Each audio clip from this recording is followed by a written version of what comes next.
नमस्कार दोस्तों, आपका स्वागत है मेरे इलेक्ट्रिकल ट्यूटोरियल चैनल पे। यहाँ पर हम लोगों ने सिंगल फेस एसी सर्किट से एक न्यूमेरिकल प्रॉब्लम को लिया है जो कि सीरीज आरएल सर्किट के कॉन्सेप्ट से रिलेटेड है। तो यहाँ पर हम लोग देख पाएंगे कि न्यूमेरिकल प्रॉब्लम क्या है। In a RL series circuit a voltage of 100 volt at 25 hertz produces 1 ampere while the same voltage of 75 hertz produces half ampere. Find value of R and L। आप लोग इस न्यूमेरिकल प्रॉब्लम को solve करने से पहले मेरे YouTube channel के single phase AC circuit के प्लेलिस्ट से सीरीज आरएल सर्किट के कॉन्सेप्ट को पूरा देखें, जिसके हेल्प से हम लोग इस न्यूमेरिकल प्रॉब्लम को easily step by step solve कर पाएंगे। और साथ ही साथ आप लोग मेरे YouTube चैनल के प्लेलिस्ट को एक बार जरूर चेक करें, जहां पर आप लोगों को इलेक्ट्रिकल फील्ड से रिलेटेड बहुत सारी वीडियोस मिल जाएगी जो कि आप लोगों के यूनिवर्सिटी लेवल और कंपटीशन लेवल एग्जाम पे काम आ सकते हैं। और अगर आप लोगों को अच्छा लगे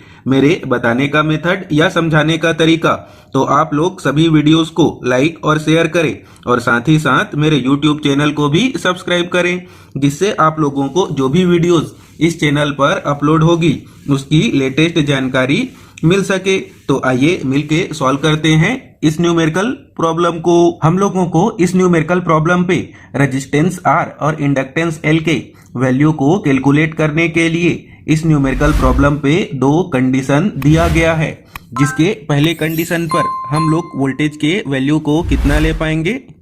तो लिखेंगे voltage V is equal to 100 volt और करंट के वैल्यू को हम लोग पहले कंडीशन पे कितना ले पाएंगे।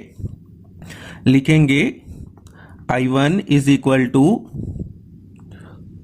1 एम्पियर और फ्रीक्वेंसी के वैल्यू को पहले कंडीशन के लिए कितना ले पाएंगे। तो लिखेंगे F1 is equal to 25 hertz.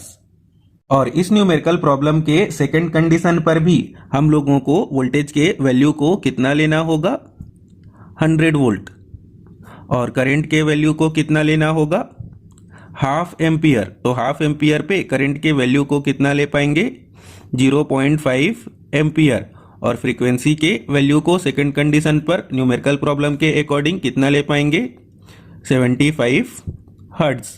अब हम लोग यहाँ पर आगे पहले कंडीशन के वोल्टेज और करंट I1 का यूज करके पहले कंडीशन के लिए इम्पीडेंस के वैल्यू को कैलकुलेट करेंगे।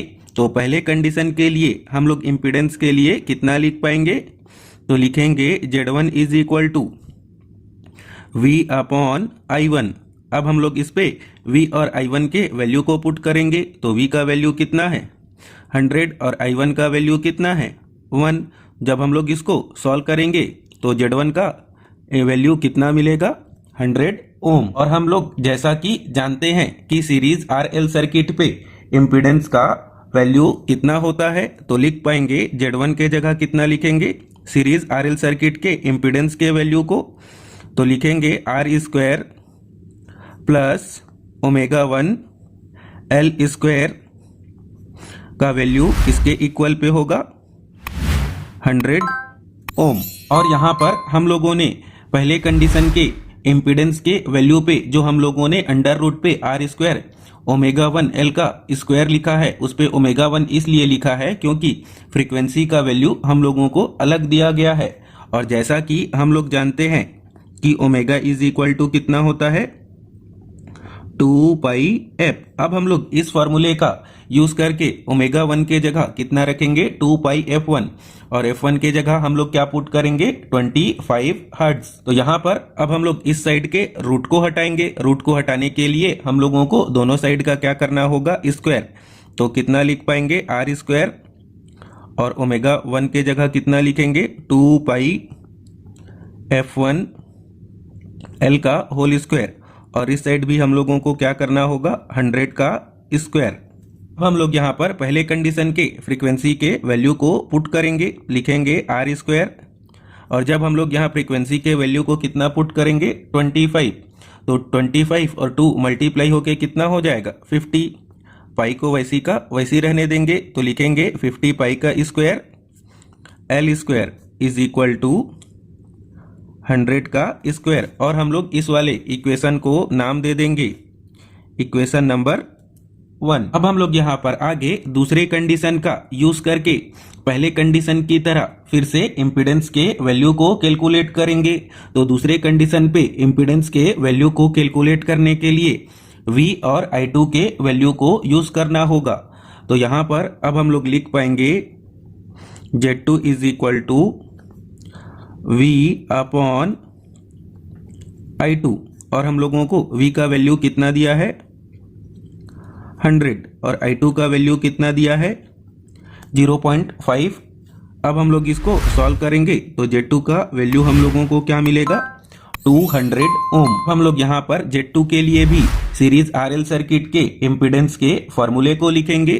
तो कितना लिख पाएंगे अंडर रूट पे हम लोग लिखेंगे R square plus omega 2 L का whole square is equal to 200। और यहाँ पर हम लोगों ने ओमेगा 2 इसलिए लिखा है क्योंकि हम लोगों को दोनं कंडीशन पे फ्रीक्वेंसी का वैल्यू अलग अलग दिया गया है। हम लोग यहाँ पर भी ओमेगा के जगह कौन से फॉर्मूले को यूज करेंगे 2 पाई एफ। यहाँ पर भी हम लोग ओमेगा 2 के जगह इस रिलेशनशिप से कितना लिख पाएंगे 2 पाई F2। और हम लोग इस रिलेशनशिप को सिंप्लीफाई करने के लिए दोनों साइड का स्क्वायर करेंगे तो कितना लिख पाएंगे R स्क्वायर और ओमेगा 2 के जगह हम लोग कितना लिखेंगे 2 पाई F2 L स्क्वायर। और इस साइड भी हम लोगों को क्या करना होगा 200 का स्क्वायर। अब हम लोग इस पे F2 के वैल्यू को पुट करेंगे। तो सेकंड कंडीशन पर हम लोगों को फ्रीक्वेंसी का वैल्यू कितना दिया गया है 75 हर्ट्ज। तो यहाँ पर हम लोग आगे लिख पाएंगे R स्क्वायर प्लस जब हम लोग F2 के जगह 75 पुट करेंगे तो 75 और 2 मल्टीप्लाई होके कितना हो जाएगा 150 और पाई को वैसी का वैसी रहने देंगे तो कितना हो जाएगा 150 पाई स्क्वायर। L स्क्वायर को वैसी का वैसी रहने देंगे और इस साइड हम लोग लिखेंगे 200 का स्क्वायर। और हम लोग इस रिलेशनशिप को नाम दे देंगे इक्वेशन नंबर 2। अब हम लोग यहाँ पर कैलकुलेटर की हेल्प से इक्वेशन नंबर 1 और इक्वेशन नंबर 2 को सॉल्व करके R स्क्वायर और L स्क्वायर के वैल्यू को कैलकुलेट करेंगे। यहाँ पर हम लोग कैलकुलेटर की हेल्प से R स्क्वायर और L स्क्वायर के वैल्यू को किस प्रकार से कैलकुलेट कर पाएंगे। तो यहाँ पर अब हम लोगों को कैलकुलेटर को इक्वेशन मोड में चेंज करके पहले इक्वेशन को सेलेक्ट करके पुट करना होगा 1। फिर अब हम लोग 50 पाई के स्क्वायर के वैल्यू को पुट करेंगे तो लिखेंगे 50 पाई स्क्वायर। और फिर हम लोगों को यहाँ पर 100 के स्क्वायर के वैल्यू को पुट करना होगा। सेकेंड इक्वेशन पर भी 1। फिर अब हम लोगों को यहाँ पर 150 पाई के स्क्वायर को पुट करके लास्ट पे पुट करना होगा 200 के स्क्वायर के वैल्यू को। तो यहाँ पर हम लोग देख पाएंगे कि R स्क्वायर का वैल्यू हम लोगों को कितना मिलेगा 6250 और L स्क्वायर का वैल्यू हम लोगों को कितना मिलेगा 0.15198 या 0.152। तो अभी हम लोगों ने देखा कि R स्क्वायर का वैल्यू हम लोगों ने कैलकुलेटर पे कितना कैलकुलेट किया 6250 और L स्क्वायर का वैल्यू हम लोगों को कितना मिला 0.152। अब हम लोग यहाँ पर R और L के वैल्यू को कैलकुलेट करने के लिए दोनों साइड पर हम लोगों को जो दोनों नंबर दिए गए हैं उनके रूट को कैलकुलेट करना होगा। तो R इज इक्वल टू हम लोगों को कितना मिलेगा 79.05 ओम और हम लोगों को L का वैल्यू कितना मिलेगा 0.389 हेनरी। आप लोग R और L के वैल्यू को कैलकुलेटर की हेल्प से दोनों नंबर के रूट को फाइंड आउट करके कैलकुलेट कर सकते हैं। तो इसी के साथ ही हम लोगों का यह न्यूमेरिकल प्रॉब्लम कंप्लीट हुआ जिसपे हम लोगों ने सीखा कि सीरीज RL सर्किट पर दिए गए अलग अलग वोल्टेज करंट और फ्रीक्वेंसी के कंडीशन का यूज करके सीरीज RL सर्किट पे रेजिस्टेंस और इंडक्टेंस के वैल्यू को किस प्रकार से कैलकुलेट किया जाता है। तो अगर आपको अच्छा लगा हो ये सब बताने का मेथड या समझाने का तरीका तो आप लोग इस वीडियो को ज़्यादा से ज़्यादा लाइक और शेयर करें और साथ ही साथ मेरे YouTube चैनल को सब्सक्राइब करें। Thank you, all the best.